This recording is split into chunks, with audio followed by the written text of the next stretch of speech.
Salve a tutti e bentornati su Whitepoint Racing.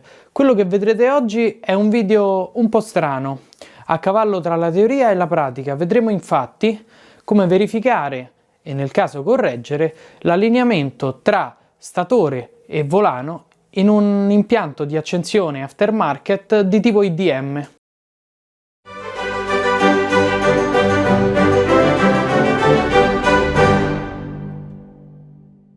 Come mai ho pensato di fare questo video e quindi di fare la verifica di questo allineamento? Perché sostituendo l'accensione, passando dal tipo originale Ducati a quest'altro tipo di accensione, io ho visto calare bruscamente il numero massimo di giri raggiunti o raggiungibili. Quindi ho ipotizzato, dopo aver preventivamente smagrito la carburazione senza nessun effetto, che potesse trattarsi di un problema al captatore del segnale. Adesso andremo a vedere come verificare e nel caso correggere questo problema.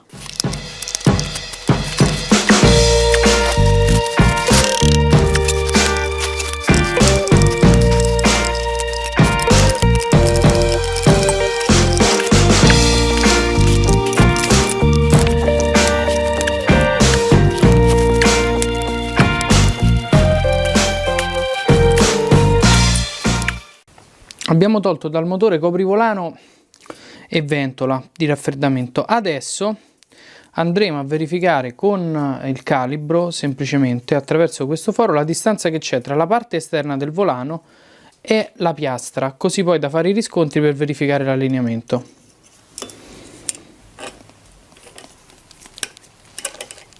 Ecco qua.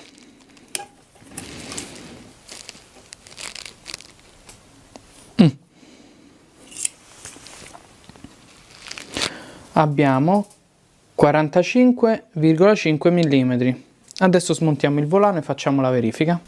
Allora, il volano è stato smontato, però volevo farvi vedere, prima di continuare, l'allineamento della tacca sullo statore. Vedete?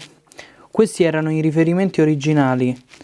Nel senso, verificate sempre con la stroboscopica la misura, perché nel mio caso ero anticipato di circa 15 gradi rispetto a come doveva essere, quindi attenzione sempre. Ho fatto una breve verifica delle quote da cui è emerso che la parte più verso il carter, quindi la parte più interna dello statore, è allineata quasi con il bordo interno del magnete del volano. Siccome io non conosco quale sia l'allineamento giusto per questo tipo di accensione, ci dovremmo muovere empiricamente, facendo delle prove e facendo prima la prova più semplice. Quindi tireremo più fuori, quindi manderemo più dentro lo statore, più dentro al volano, spessorandolo sotto. Qui metteremo tra statore e piastra 2 rondelline sui 2 fissaggi e vedremo che cosa succede. Se il motore migliorerà, spessoreremo ancora fino chiaramente alla misura che risulterà idonea. Se invece il motore andrà male, dovremmo tornire la piastra, i punti di appoggio, in modo da abbassare lo statore rispetto alla piastra.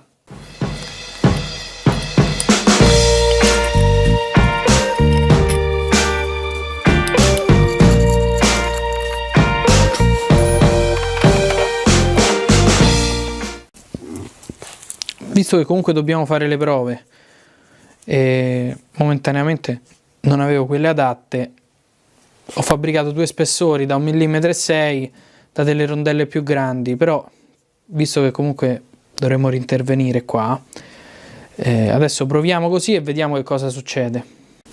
Allora, lo statore è stato rimontato con lo spessore da 1,6. Adesso rimontiamo tutto e andiamo a provare, vediamo che cosa succede, se va meglio, se va peggio, se va uguale e poi vediamo come intervenire. Dopo aver provato 1,6 mm come spessore dietro all'osstatore e aver trovato effettivamente beneficio, ho pensato, visto che sembrava quella la strada da percorrere, di aggiungere spessori per allineare il centro dell'osstatore con il centro dei magneti del volano. Purtroppo però questa prova è stata infruttuosa perché siamo tornati indietro, cioè di come andava senza gli spessori, male. Quindi ritorniamo a 1,6 mm. Potremmo stare a far prove 1/10 per volta da 1,6 a 3 mm fino a che poi non si trova proprio la quadra. Però, visto che comunque il motore che avete visto è quello di scorta, se funziona e alla fine la corrente viene tagliata a un regime superiore a quello che raggiunge, pazienza. Quindi adesso rimetto gli spessori da 1,6 mm e basta. Quanto avete visto oggi in questo video penso possa essere importante per più di qualcuno, perché spesso sentiamo persone lamentarci di questo tipo di accensione IDM perché non va bene. Verificate sempre tutto dall'anticipo effettivo e non quello dichiarato rispetto alle tacche, all'allineamento assiale, il centraggio dell'osstatore rispetto al volano. Sono tutte piccole cose che vanno guardate, anche se capisco che non tutti sono in grado e che non bisognerebbe verificarle, però effettivamente è necessario farlo, soprattutto per motori fortemente elaborati.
Se ti è piaciuto il video, lascia un like e condividilo con i tuoi amici.